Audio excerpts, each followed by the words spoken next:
ভুতুড়ে একটা বিশাল এলাকা, জঙ্গলের মধ্যে এত বড় বড় বিল্ডিং। এখানে যদি বলা হয় 1,00,000 টাকার বিনিময়ে এক রাত থাকতে, তুমি কি পারবে? ভুতুড়ে অ্যাডভেঞ্চার আমার সবসময় ভাল লাগে। এই বিশাল এলাকায় আজকে আসলাম, ঘুরে ঘুরে দেখি জায়গাটা আসলেই কেমন। মেইন কথা হচ্ছে এটা এমন এক জায়গা যেখানে কোনো নেটওয়ার্ক নাই, আশেপাশে কোনো এলাকা নাই, কোনো বাড়িঘর নাই, গাছের এরকম ছাউনি দেওয়া। এখান দিয়ে মেইন জায়গায় যেতে হবে। আর এই যে ঘর দেখতেছো না, এগুলোর ভিতরেই থাকার জায়গা। জায়গা দেখে তো মনে হচ্ছে আমি কোনো হরর মুভির শুটিং স্পটে চলে আসছি। এই বিল্ডিং গুলোতে ওঠার কোন রকমের সিঁড়িও নাই, মানে যে ব্রিজ গুলো ছিল সেগুলো সব ভেঙে গেছে। কবে জানি না আবার এগুলোও ভেঙে যায়। যাই হোক, সাহস একটু নিয়েই পুরাটা ঘুরে ঘুরে দেখবো। এখন যেহেতু দিনের বেলা, কোনো ভয় নাই, একটু ঘুরে ঘুরে দেখি এলাকাটা কেমন, জায়গাটা কেমন। আমি একটা বারান্দা দিয়ে হাঁটতেছি, আর এই পাশে প্রত্যেকটা হচ্ছে রুম। মেইনলি এটা হচ্ছে একটা রিসোর্ট, যেটা অনেক পুরাতন। আশেপাশের পরিবেশ দেখে তো গা ছমছম করতেছে। রাত্রেবেলা কেমন হবে সেটা ভেবে। ব্রিজের এখানে কাটা দিয়ে রাখছে যাতে কোনোভাবে ওই পারে না যাওয়া যায়। ওই পারে আবার কি আছে আল্লাহ ভালো জানে। বিশাল একটা এলাকার মধ্যে এই জায়গাটা।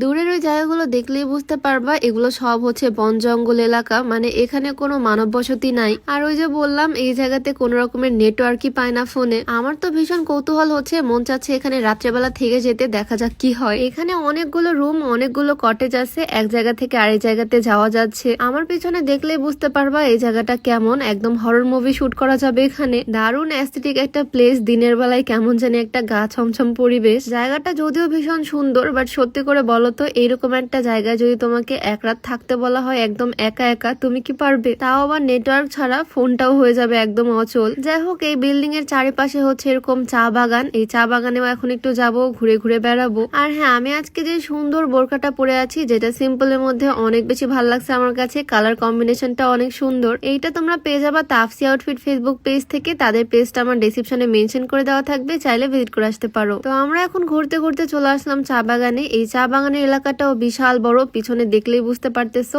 অনেক বড় এরিয়াতে এই চা বাগান। টুক করে একটা চায়ের ফুল ছিঁড়ে নিলাম। এই চায়ের ফুলগুলো কিন্তু ভীষণ সুন্দর। সাদা ফুল মানেই সুন্দর। এইরকম সবুজে ঘেরা বাগানের মধ্যে ঘুরে ঘুরে মনটা একদম ভালো হয়ে গেল। এই প্লেসটা জাস্ট দেখো, এই পাশে চা বাগান আর ওই যে সামনে ওই কটেজ গুলো। তো এই পুরা এলাকাটা একটু একটু করে ঘুরে ঘুরে বেড়ালাম, হেঁটে হেঁটে বেড়ালাম। বেশ ভালো লাগলো এই জায়গাটা। যেমন সুন্দর তেমনই অ্যাস্থেটিক, আবার ভয়ঙ্করও বটে। আর এই জায়গাটা সুন্দর করে ঘোরা শেষ করে আমরা চলে আসলাম একটা গরুর ফার্মে। তোমরা আবার মনে করতে পারো গরুর ফার্মে কেন আসলাম। এখানে আমরা আসছি মেইনলি মিষ্টি খেতে। এই গরুর একদম খাঁটি গাওয়া দুধ দিয়ে এখানে মিষ্টি তৈরি করা হয়। একদম রিয়েল স্পঞ্জ মিষ্টি যেটাকে বলে। দেখো আমার হাতে দেখলেই বুঝতে পারতেছো এত পরিমাণে টেস্ট। এই মিষ্টি গুলো একাই 4-5টা খেয়ে নেওয়া যাবে। তো এই এলাকাতে যে সুন্দর সুন্দর জায়গাগুলো ছিল সবগুলোই ঘুরে বেড়ানো শেষ। আর আজকের এই সুন্দর জায়গাটা তোমাদের কাছে কেমন লাগলো অবশ্যই জানিও। তো আজকের এই ছোট্ট ভিডিওটা এখানে শেষ করছি। সবাই ভালো থাকো, সুস্থ থাকো। দেখা যাবে নতুন কোনো ভিডিওতে। সবাইকে আল্লাহ হাফিজ।